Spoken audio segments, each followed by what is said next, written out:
Welcome to easy to learn. ఈరోజు మనం triangle గురించి నేర్చుకుందాం. What is a triangle? A polygon with 3 sides is called a triangle.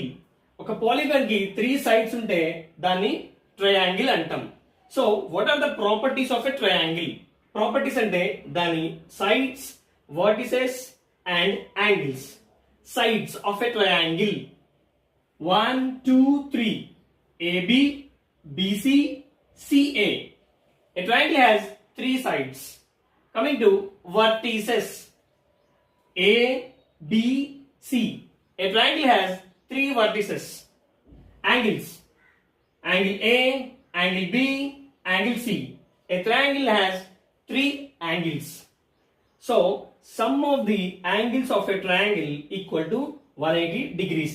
అంటే ఒక ట్రయాంగిల్ కి ఉండే 3 యాంగిల్స్ మనం యాడ్ చేస్తే